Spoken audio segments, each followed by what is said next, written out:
The tunnel was dark, damp, and hot, like a burning secret that had waited too long to be found. President Ibrahim Traoré stood at the edge of a steel doorway, 700 meters beneath the dry soil of Burkina Faso. His boots crunched against dust and gravel. His heart beat louder than the flickering overhead bulbs. Before him, in the flickering gloom of Section 12, lay a sight that would change his nation forever. Dozens of filthy sleeping mats lined the cavern floor like rows in a prison. Small water bottles, rusted tools, and helmets no larger than a child's school cap were scattered about. Some helmets still had names scribbled on them. Tariq, Aissata, Coffee, children, real children. Their footprints were still fresh in the dirt. He picked up a broken mining tool, its handle too small for a man's hand. Nearby, a notebook lay open. He turned a page. Group 3, ages 9 to 12. Target, 4.3 G/day. Status, underperforming. He didn't speak. His mouth was too dry, his mind too full. And then, behind a stack of crates, a faint sound, a whimper. Two small eyes peeked out. Then a face, hollow and dust-covered. A boy, maybe 10, trembling in the half-light. When Traoré knelt, the child flinched. But when he whispered gently, "It's okay. You're safe now," the boy staggered forward, collapsing into the president's arms. And that's when Ibrahim Traoré, soldier, teacher, president, understood the true depth of the betrayal beneath his feet. Because this wasn't just a mining accident. It was a crime, a secret buried beneath gold and guarded by men in suits. And Traoré had just cracked it open. "Mr. President," his captain whispered, "we're not alone." Footsteps echoed from deeper in the tunnel. Traoré stood, handed the child gently to a guard, and whispered, "Hide him. Now." Then he turned toward the noise, spine straight, fists clenched. This was the moment the world would learn what was happening underground in the name of profit, and who had known all along. If this moment grips your heart, take a second to share this message. The truth has power when it's seen. 8 hours earlier, the morning sun had barely kissed the rooftops of Ouagadougou. Inside the tall, white-walled presidential palace, Ibrahim Traoré sat alone behind his desk. He was dressed simply, in olive fatigues, sipping strong coffee as he reviewed security updates from the northern provinces. Reports of extremist activity again, ambushes, whispers of foreign weapons flowing in. This was his rhythm now. Early briefings, national updates, diplomatic calls. 8 months into his presidency, Traoré had learned that running a country meant constant watchfulness. He had known the job would be hard. He didn't know it would be so full of silence. People too afraid to tell the truth. That silence was broken when Defense Minister Cabaret burst in without knocking. A clear breach of protocol. That meant urgency. "Mr. President," Cabaret said, eyes serious, sweat still clinging to his brow. "There's been an incident. At the Busura mine." Traoré blinked. Casualties? 17 confirmed. Possibly more. Tunnel collapse. Deep shaft. The file dropped onto the desk. Traoré flipped it open. Busura, largest gold mine in Burkina Faso. Operated by Goldtech International, a joint venture with French and Canadian investors. 40% of the country's gold exports came from this one mine. Something in Cabaret's voice didn't sit right. Traoré looked up. "You're holding something back." The minister hesitated. Then he closed the office door. "Sir, my cousin works security at Busura. He called me before this report. Said, off the record, that Goldtech started destroying documents before the rescue teams even arrived." Traoré froze. Burning records? Before rescue? What? Cabaret didn't answer. He didn't need to. Traoré stood. His military instincts were already awake. "Arrange transport. We're going to Busura. Now." "Goldtech has requested government stay clear," Cabaret began. "They don't run this country, Minister." "Not yet." Traoré grabbed his jacket. By the time they reached the airstrip, the French ambassador had already called. Twice. His aide brought the message. "He wants to speak with you, urgently. Says it's about diplomatic protocol during industrial incidents." Traoré didn't even look up from the file in his hands. "Tell him I've already departed." The helicopter lifted off 30 minutes later, cutting across Burkina Faso's parched red earth. Traoré watched from the window, the landscape passing like a memory.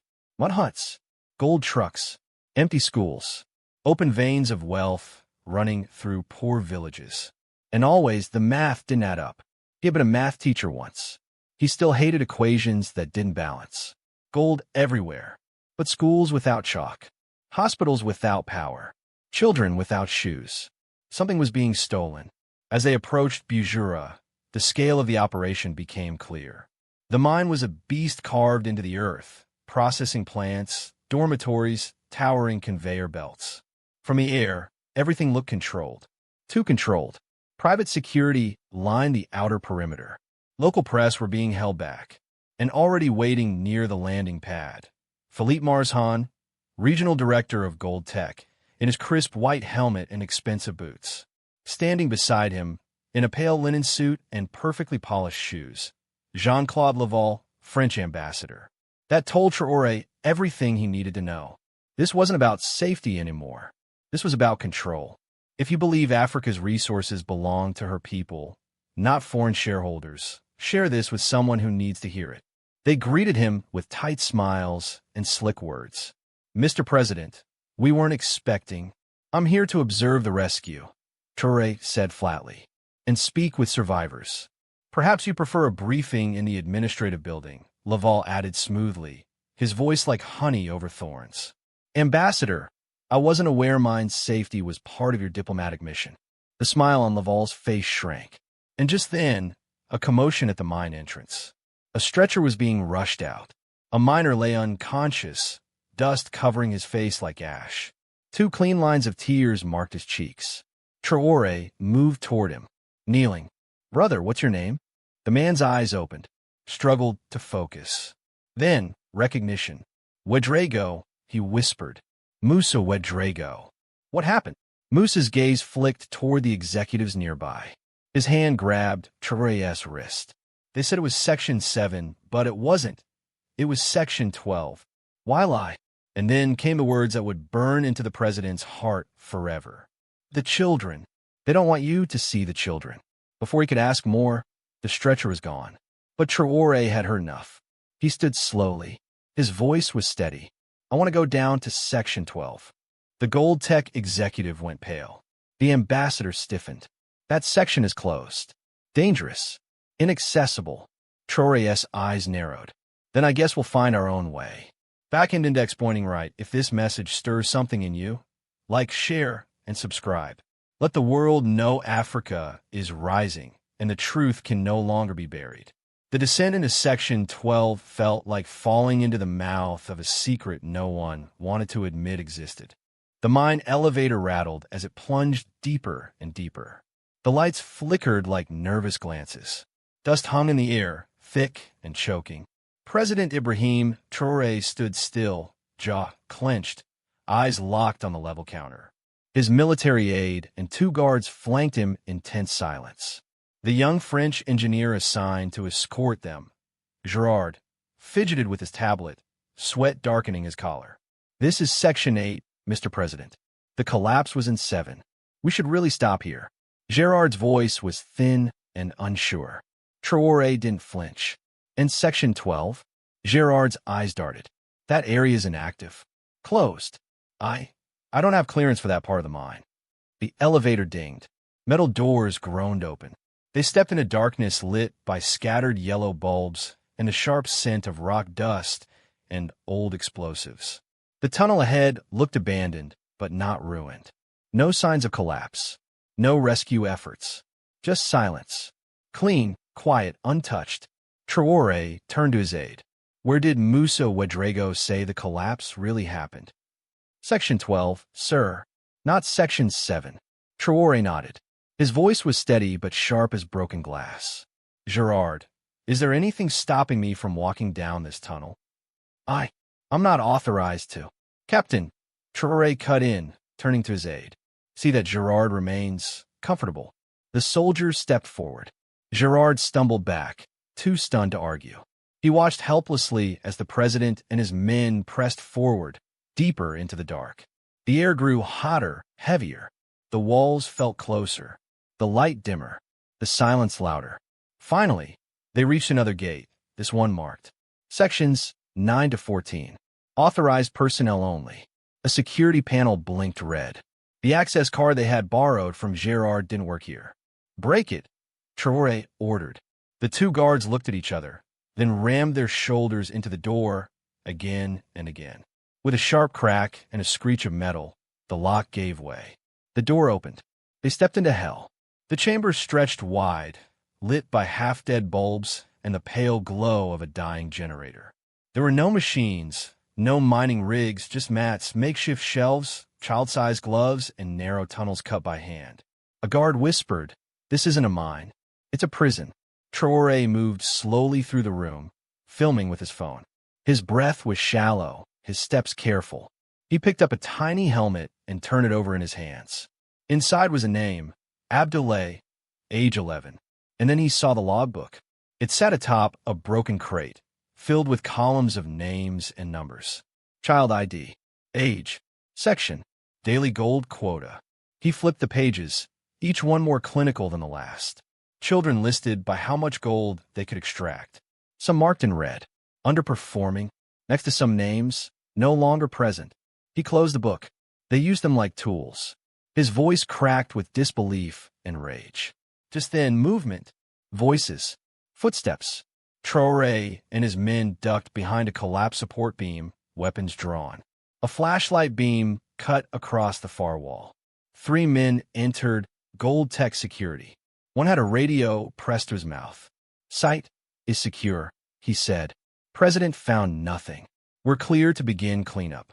A voice responded from the other side of the radio. "Marzhan, did you find the missing workers?" "Negative. At least 15 children fled into the emergency tunnels. Still searching. Find them. They cannot speak to anyone."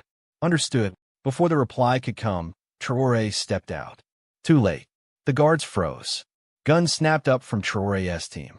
The Gold Tech men dropped their weapons without a word. Traoré snatched the radio. He didn't shout. He didn't threaten. He just pressed the button and said, "Mr. Marzhan, we're going to have a very difficult conversation." By the time they returned to the surface, everything had changed. The sun was beginning to set. Its golden light washed over the compound like irony. A crowd had gathered, locals, journalists, families of missing workers. Word had already leaked out. They saw the president emerge from the mine, not with gold, but with evidence. Photos, the logbook, and most importantly, 3 children rescued from a ventilation shaft, blinking up at the daylight like they'd never seen it before. Marzhan and Laval were already preparing to leave. They didn't get far. "Arrest them," Traoré said, pointing, "for child exploitation, human trafficking, negligence resulting in death." Laval rushed forward, his face red with anger. "You can't do this. These men have diplomatic protection." Traoré didn't raise his voice. "Show me where in our agreements it says you can hide children in a mine." His words fell like hammer strikes. "Because I don't recall signing away our humanity." The crowd began to chant, low at first, then louder. "Traoré! Traoré!" Phone cameras caught every second. Live feeds carried the scene across the world. And standing in the middle of it all, calm, resolute, was Ibrahim Traoré. That night, the president didn't return to the palace. He stayed at Busura. He sat with the rescue teams. He helped carry water. He held a flashlight as they combed the deepest tunnels. By dawn, they had found 23 children alive. 5 others were not so lucky. And with each child lifted into the light, something inside the country shifted. These are not statistics. These were sons and daughters. Future doctors. Future engineers. Lives almost swallowed by greed. Later that morning, Traoré asked a mining engineer who had helped rescue them, "How long has this been happening?" The man looked down. "Years," he whispered. "Not just here. Most big mines have child teams for the narrow veins. It's an open secret." Traoré's eyes narrowed. "And the government never knew?" The engineer hesitated. "Some did. They were paid to look the other way. If this truth strikes you, if it reminds you of stories untold, of voices unheard, share this story. Let no more secrets be buried. Back end index pointing right. If you believe the era of silence is over and Africa's children deserve a future above ground, share this now. Let echo far beyond this screen. The nation did not sleep. By morning, the truth of Busura had spread like wildfire across Burkina Faso and far beyond. From village squares to urban cafes, people watched the footage. They saw their president, covered in mine dust, carrying a boy out of darkness. They heard him speak the words many had long feared to whisper aloud. They used our children like tools and buried the evidence with gold. In homes with no running water but cracked phone screens, families gathered to watch Ibrahim Traoré address the people. Not from behind a marble podium, but standing in the very dust where the children had worked. His voice was calm, but behind it was steel. For decades, they told us we needed them. That without foreign companies, we would have no economy, no future. That lie has cost us our dignity, our sovereignty, and now our children. He held up a small piece of raw gold, or its surface dull and broken. This is what they mined. This was their prize. But I ask you, what is this gold worth if it costs us our souls? The crowd listening outside the palace gates erupted, not with cheers, but with tears. Because every Burkinabe knew someone who had worked in those mines, who had been promised a job, who had disappeared. Then came the words that would forever split the country's history into before and after. As of today, I am nationalizing all gold mining operations in Burkina Faso. The world did not take it lightly. The French government responded first, outraged. They recalled their ambassador, froze assets in French banks, and warned of severe economic sanctions. Western news outlets called it rash, unprecedented, a threat to stability. Gold tech stock plummeted. Within the first week, international institutions began pulling out. Financial cables were suspended. Foreign mining engineers boarded planes, leaving behind manuals and half-finished reports. Inside Burkina Faso, the backlash was swift too.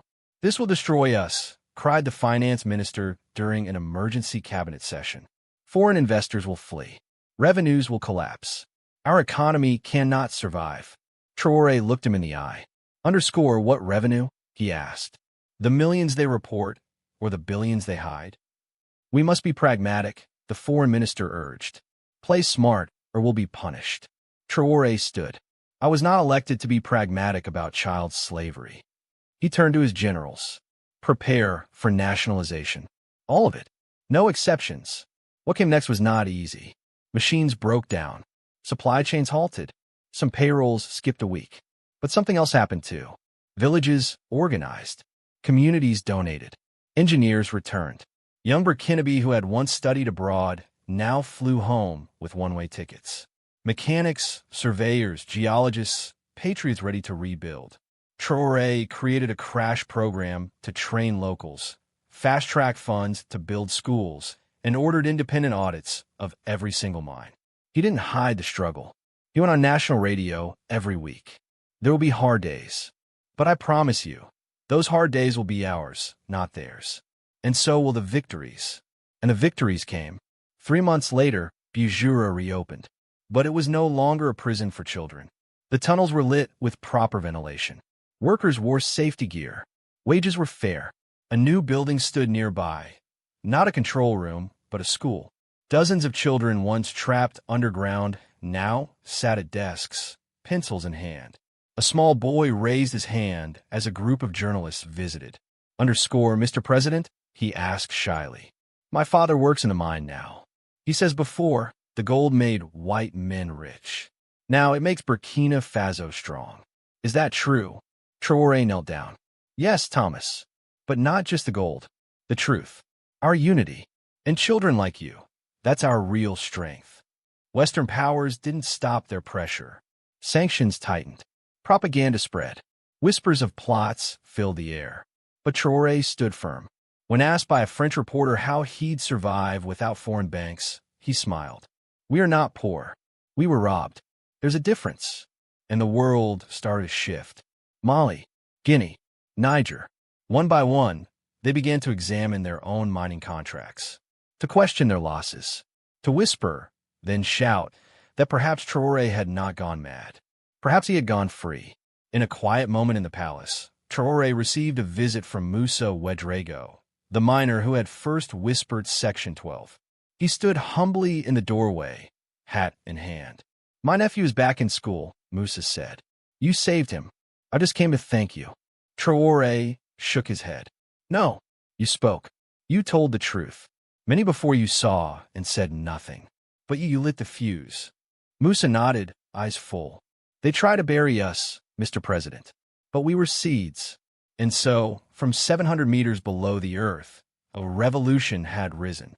Not one of soldiers and tanks, but of truth, sacrifice, and children with dirt still under their nails." Traoré knew the journey was far from over. Enemies were watching. Powers were scheming. But for the first time in generations, Burkina Faso walked its own path. The gold beneath their soil no longer disappeared into foreign vaults. It built roads, stocked clinics, filled classrooms, and in every corner of the country, people began to believe again, not just in Traoré, but in themselves. If the story moved you, share it. If you believe Africa deserves leaders who fight for their people, not foreign pockets, like this message. And if you know someone who's forgotten what truth looks like, remind them. Sometimes, all it takes is one voice in the dark. The gold of Burkina Faso once served strangers. Now, it serves the future. And that future is no longer underground.